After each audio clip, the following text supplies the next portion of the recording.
What I want to talk about now is what I'm seeing as possibly a new and dramatic moment of opportunity for counter-revolution, both in Ireland and in the West in general. Coming soon, over 2 hours of video for the soul of Ireland towards an Irish counter-revolution.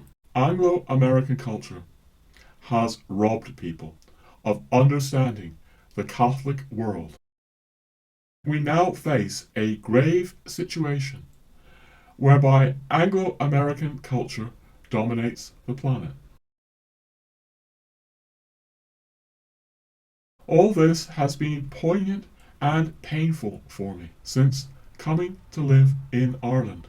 I am gravely concerned for the fate of Catholic Ireland, overwhelmed as it is by the two cultures from which I stem. Daily, I ask how the Irish spiritual genius can be preserved so that Ireland does not simply become a second-rate clone of the Anglo-American world. This is what I fear, ladies and gentlemen, Ireland becoming a clone. I will also point out that the leaders of the Irish Revolution, you could argue counter-revolution, those who mounted a counter-revolution in Ireland were concerned about the same issues. They wanted a Catholic Gaelic civilization, not an Anglo-Protestant civilization. Today, however, all is changed utterly in Ireland. To borrow Yeats' famous refrain, Ireland has largely, if not completely, succumbed to the materialistic values that the 1916 revolutionaries fought to preserve her from. For, as Desmond Ryan, this is a close friend of Patrick Pearse, his secretary I believe, wrote, Patrick Pearse was concerned that the Irish people, Ryan says, had lost their souls and were being vulgarized, commercialized, anxious only to imitate the material prosperity of England. That was what the rising was for Patrick Pearse, and I write, Patrick Pearse was hardly alone in this. Much of the rising's impetus stemmed from the rebels' belief that without it, the soul of Ireland would slowly be extinguished. I want to come back to my concern about Ireland becoming a second-rate clone of the Anglo-American world. I've actually found a quote from an old article that James Connolly, a 1916 Irish revolutionary, said that's relevant. Obviously, James Connolly would not be speaking about cloning, because cloning did not exist in 1908. But I'm just going to read you a brief quote from James Connolly. He writes, the chief enemy of a Celtic revival today is the crushing force of capitalism, which irresistibly destroys all national or racial characteristics, and by sheer stress of its economic preponderance reduces a Galway or a Dublin, a Lithuania or a Warsaw to the level of a mere second-hand imitation of Manchester or Glasgow. So James Connolly was awakened to globalization then, although very much what he was concerned about was the Anglicization of Ireland. Ireland becoming, like Britain, like capitalist Manchester or capitalist Glasgow. I arrived in Europe in 1980, and my experience since coming to live in Europe, mainly England at first, has been to see Europe become more and more Americanized ever since. And I would say, above all, the UK and Ireland. The process is, less advanced in countries that I've lived in, like France and Spain, for obvious reasons. There are people today that will speak about Ireland being the 51st state, especially with these American tech giants here like Google. I think in Ireland, we really need to be thinking about why people call it the 51st state and the results of the Gaffaization of Ireland. As I said, the French are so aware of the Gaffaization, Google, Apple, Facebook, Amazonization of their culture.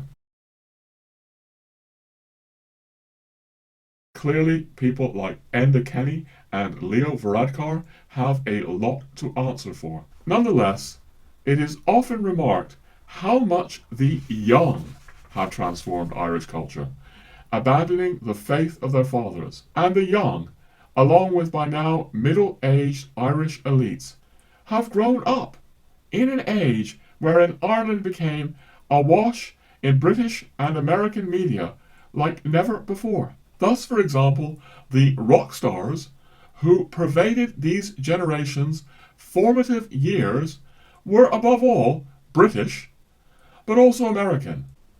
They were not, however, Italian, French, or Spanish, or indeed Irish for the most part. Being British and American myself, I cannot help but feel acutely conscious of how much my own culture has thoroughly pervaded this country. Thus, I also sadly note the majority of newspapers the Irish read are of British origin. And on the rare occasions I watch Irish television, something hits me in the guts. Just how many English or American productions I see. It runs the gamut from talk shows and Hollywood blockbusters to soap operas and cartoons. Everything from Oprah Winfrey to The Simpsons. Yes, we can't, exonerate Leo Varadkar, Simon Harris, these kinds of leaders, but they were also formed in this globalized culture of Ireland, and as I've argued in the last episode, what we really mean by globalization in Ireland is above all Anglo-Americanization. Because there's no great Russification of Ireland, there's no great Chinification of Ireland.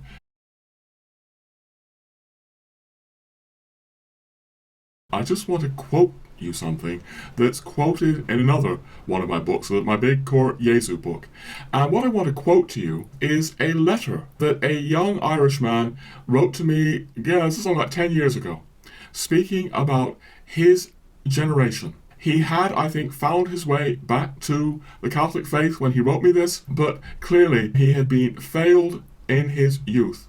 So, this young man wrote to me, "Unfortunately, I wouldn't be too optimistic about the faith prospects in Ireland, and I don't think it's just my gloomy temperament.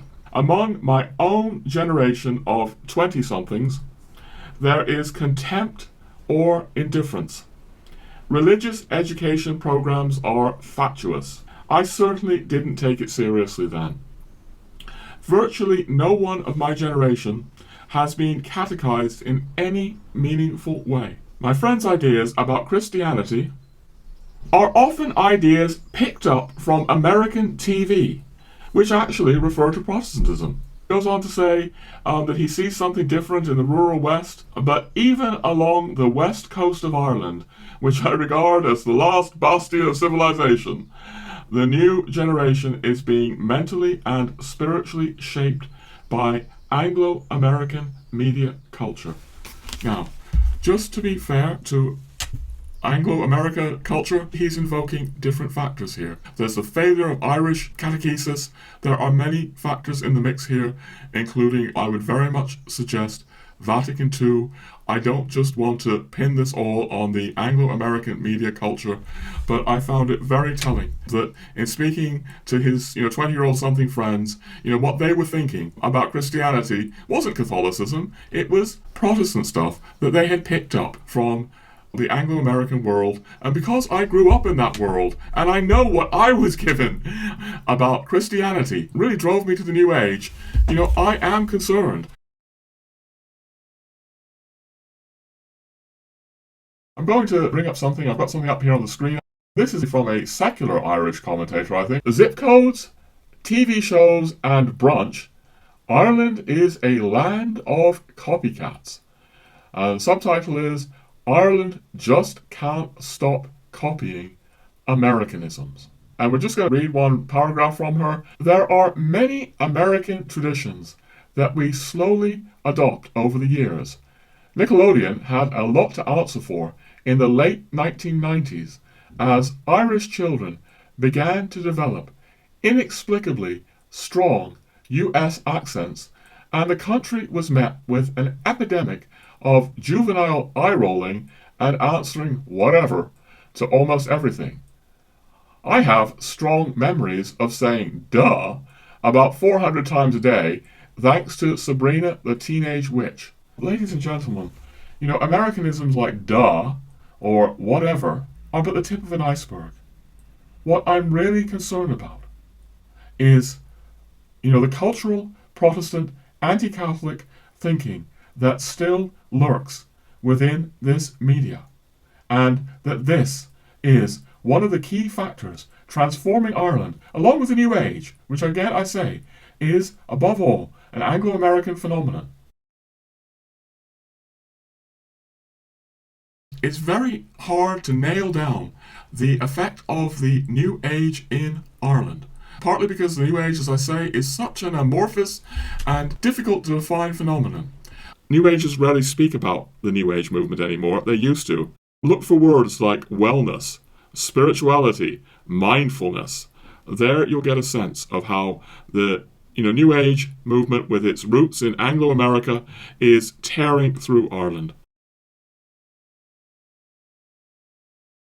For decades, Ireland swam against the tide of English-speaking culture elsewhere. For example, in America, Hugh Hefner was pioneering, if that's the word, Playboy magazine in 1953, whereas, Playboy wasn't even legal in Ireland until 1995. So Ireland was clearly swimming against the Anglosphere current culturally. Britain legalized abortion in the 1960s, the Labour government. This has only just tragically happened, as we all know, in Ireland fairly recently. Ireland was swimming against the tide in these ways, but in other ways too. Ireland was obviously neutral in World War II. After World War II, when the sort of American-led world created the major financial institutions there, like, the International Monetary Fund, the Bretton Woods, Ireland didn't join the General Agreement on Trades and Tariffs until 1967. It had a very protectionist culture. And was not, running the country, the way, the leading capitalist thinkers would have encouraged in the other Anglo-sphere countries. Also, to this day, Ireland is not, and I thank God for this, part of the Anglosphere Five Eyes, the famous Five Eyes, which is a kind of Anglosphere intelligence gathering alliance comprising, the USA, the UK, Canada, Australia, New Zealand. These Five Eyes gather this information. They don't share it with other countries. Ireland is not part of the Five Eyes. All of these things flow out of the 1916 revolution. Ireland was able to chart a very different course from the rest of the Anglosphere, rest of the Protestant, culturally Protestant anyway, Anglosphere countries. We owe all of this to 1916. Despite immense cultural and ecclesiastical changes worldwide, Ireland remained initially a place apart. How much that is so can be glimpsed from a 1974 survey which found over 90% of Catholics still attended Mass weekly, and nearly 47% went to confession once a month, whereas 97% prayed daily. 75% put up holy pictures or statues in their homes. We don't have statistics for it, but again, holy water, that I just accidentally said, would have been in so many houses, all across the fields, all kinds of things blessed with holy water. Moreover, around a quarter of the population went to Mass more than once a week, and a similar proportion confessed every week. For Domest, a genuine counter-revolution will be, quote, precisely the opposite of what we have seen, he means in 1789, entailing, quote, a secret force whose action is wholly creative.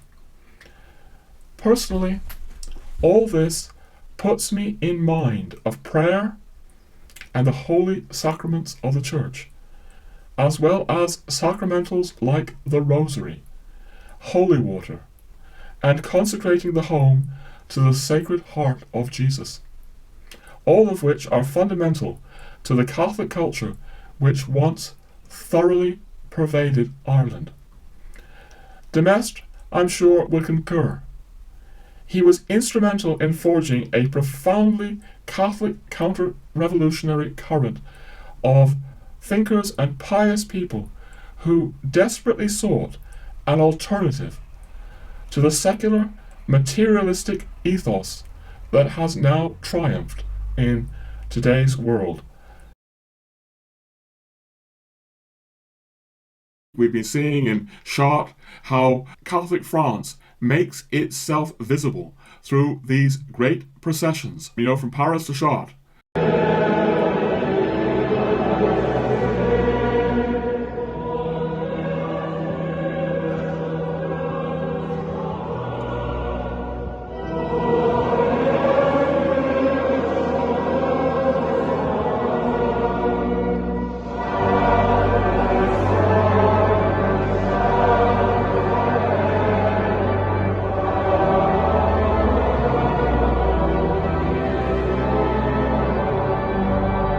Really what's happening in France, so many of the foundations for this were laid in France in the 60s and 70s. There were, through the Latin Mass movement and other things, what we see in Chartres, places like that now, the renaissance of Catholic culture, and even, arguably, these protests.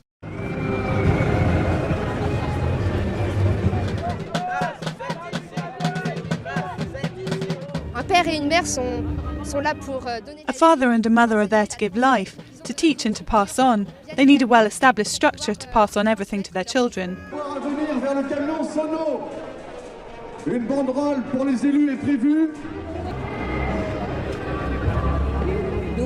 We are for a sustainable family. We all come from a dad and a mum, and we think it's normal for every child to have the chance to have a dad and a mum.